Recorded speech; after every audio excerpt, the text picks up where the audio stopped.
इस YouTube channel study take में। तो आज हम लोग डिस्कस करने वाले हैं सीबीएसई क्लास 10 का एक चैप्टर जिसका नाम है बाल गोविंद भगत, जिसके लेखक है रामवृक्ष बेनीपुरी जी। तो दोस्तों, इस पाठ में बाल गोविंद भगत के चरित्र के माध्यम से लेखक हमें ये बताने का कोशिश किए हैं कि बाहरी वेशभूषा के हिसाब से कोई आदमी सन्यासी नहीं बनता। गृहस्थ जीवन जीते हुए भी मन से सन्यासी होना ही असली सन्यासी कहलाता है। और साथ ही लेखक ने इस पाठ के माध्यम से सामाजिक रूढ़ियों पर भी प्रहार किया है। तो चलिए आज का इस चैप्टर को एक छोटे से इंट्रो के बाद शुरू करते हैं।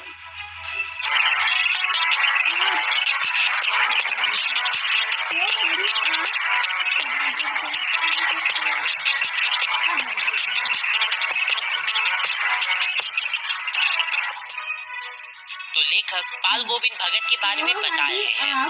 बाल गोविंद भगत मजोले कद के गोरे रंग के आदमी थे। उनकी उम्र 60 वर्ष से ऊपर थी।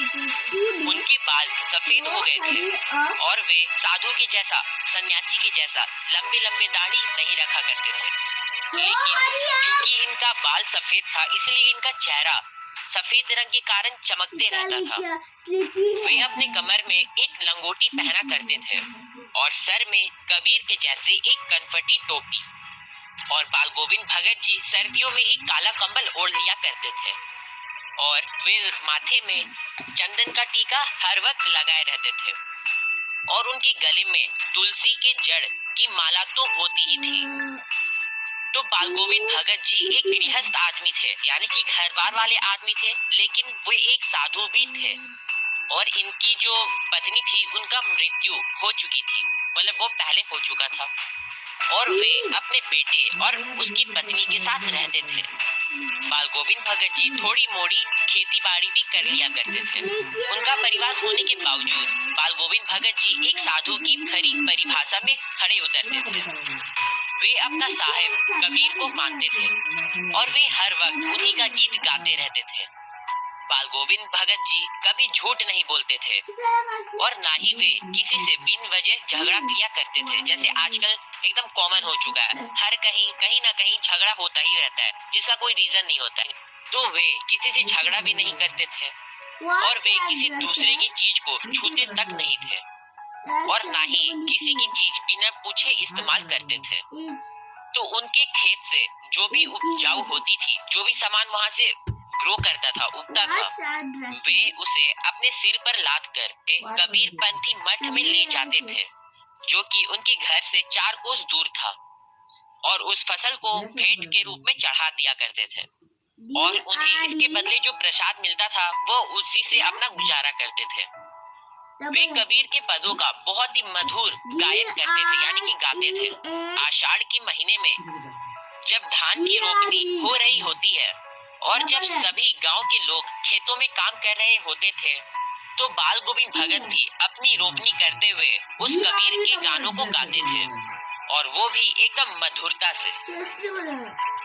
भादों के महीने में एकदम अंधेरी रात में जब बारिश आती थी तो भी उनकी खंजरी बजने लग जाती थी। खंजरी बेसिकली एक म्यूजिकल इंस्ट्रूमेंट था जो बेसिकली भजन कीर्तन में काम आता है। तो वे उस समय भी गीत गाने लग जाते थे। तो जब सारा संसार सो रहा होता था तब बाल गोविंद भगत जी का संगीत जाग रहा होता था। और कार्तिक महीने में तो इनकी प्रभातियां शुरू हो जाती थी। वे सुबह सुबह एकदम अर्ली मॉर्निंग में या 2 या 3:30 बजे उठकर नदी के किनारे स्नान करने के लिए चले जाते थे और लौटते वक्त पोखरे के पहाड़ में ऊपर बैठकर अपना गाना स्टार्ट कर देते थे। और वे वहाँ बैठकर गाना गाते गाते इतना उत्तेजित हो जाते थे कि इस ठंड में भी माथे पे श्रम बिंदु, यानी कि पसीने की बिंदु चमक जाती थी। गर्मियों में अपने आंगन में गाना शुरू करते थे और उस समय गांव के कुछ लोग भी वहां आ जाते और गाते गाते नाचना गाना भी स्टार्ट हो जाता था और सभी लोग वहां पर मौजूद अपना तन और मन से वहां डांस करने लग जाते थे, अपना नृत्य प्रदर्शित करते थे। धर्मोत्कर्ष उस दिन देखा गया जब बाल गोविंद भगत जी का इकलौता बेटा की मृत्यु हो जाती है।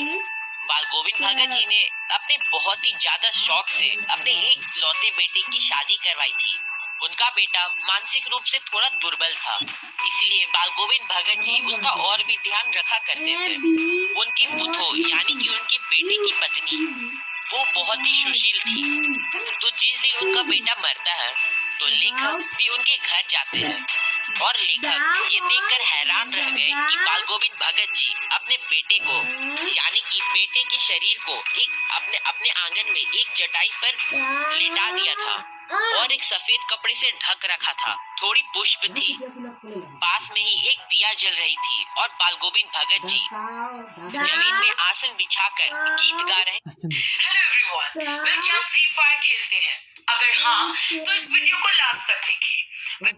रहे होते थे और फिर वे अपने बहू को भी रोने से मना करते हैं क्योंकि वे ऐसा मानते थे कि मृत्यु से आत्मा अपने परमात्मा के पास चली जाती है और इसीलिए हमें मृत्यु पर रोना नहीं चाहिए और उत्सव मनाना चाहिए। बल्कि उन्होंने अपने बेटे की चिता को आग भी अपने बहू से दिलवाया और जैसे ही श्राद्ध की अग्नि पूरी हुई उन्होंने अपने पुतों के भाई को बुलाया और उसके साथ उन्हें भेज दिया और उनके भाई से कह दिया यानी कि उनके बेटे की वाइफ के भाई से कह दिया कि इनकी अब दूसरी शादी करवा देना।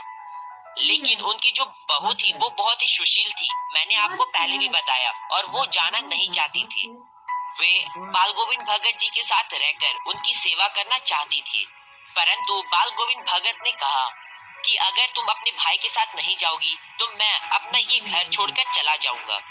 तो फिर वो बेचारी अब क्या करती, उसे अपने भाई के साथ अब जाना ही पड़ा। बाल गोविंद भगत की मृत्यु भी उनके अनुरूप ही हुई।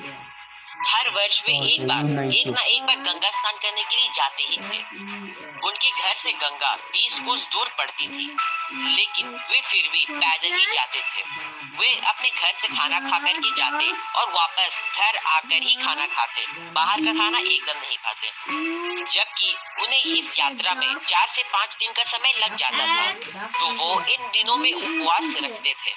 परंतु अब उनका शरीर बूढ़ा हो चुका था और अब की बार जब वे गंगा स्नान करके लौटे तब उनकी तबीयत थोड़ी खराब हो गई थी, लेकिन वे अपना व्रत एकदम कंटिन्यू रखते हैं, उसे तोड़ते बिल्कुल भी नहीं थे और वे उनका रूटीन एकदम सिमिलर था।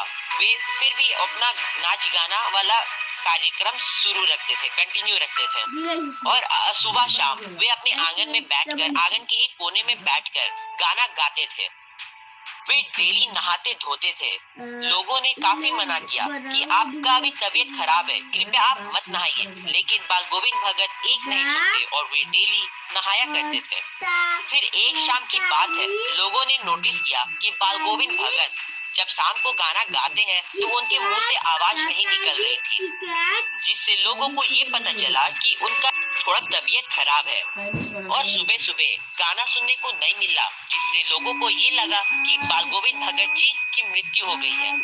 तो लोगों ने जाकर के देखा तो पाया कि बाल गोविंद भगत जी नहीं रहे, केवल उनका शरीर ही वहाँ पर था और वे अब इस दुनिया को छोड़कर जा चुके थे। तो ये था दोस्तों आज का हमारा चैप्टर बाल गोविंद भगत। तो दोस्तों अगर आपको इस चैप्टर का एक्सप्लेनेशन सही लगा, एनिमेशन पसंद आया, तो प्लीज आप उस लाल कलर के सब्सक्राइब बटन को दबाकर हमारे इस छोटे से जर्नी में हमें सपोर्ट करो और लाइक के बटन को दबाना मत भूलना। तो बच्चों, एग्जाम्स का स्ट्रेस किसको नहीं होता, हम भी बहुत स्ट्रेस लिया करते थे और आजकल के बच्चों के लिए तो एक कॉमन बात हो गया है। इतने सारे सिलेबस और सभी के रिवीजन कैसे होंगे? तो ऐसे में बच्चों आपका स्ट्रेस को दूर करने के लिए और आपका टेंशन को मिटाने के लिए अनअकैडमी एक 5 डे इवेंट ऑर्गेनाइज किया है फॉर क्लासेस 9 to 12, जिसका नाम है रिवाइज अ थन, जिसमें हमारे इंडिया के टॉप एजुकेटर आपको एग्जाम से रिलेटेड सारे इम्पोर्टेंट टॉपिक्स को रिवाइज करवाएंगे। और अभी हमारे एजुकेटर खुद को प्रिपेयर कर रहे हैं ताकि वो आपको दे पाए अपना 100%, जिससे आपको एग्जाम्स में काफी मदद मिलेगी। तो मैंने आपको बताया ये 5 डे इवेंट है जो चलेगा from 16th to 20th January from 10 AM to 8:30 PM। So get ready to attend this absolutely free event जिसमें सब पार्टिसिपेट कर सकते हैं और वो भी free of cost. All you need to do is visit our landing page and enrol yourself, जिसका link आपको डिस्क्रिप्शन बॉक्स में क्लास वाइज मिल जाएगा। तो आप देख क्या रहे हो, जल्दी से जाओ और खुद को एनरोल करवा लो। और हाँ, जाते जाते सब्सक्राइब एंड बेल नोटिफिकेशन को ऑल पर सेट करना मत भूलना।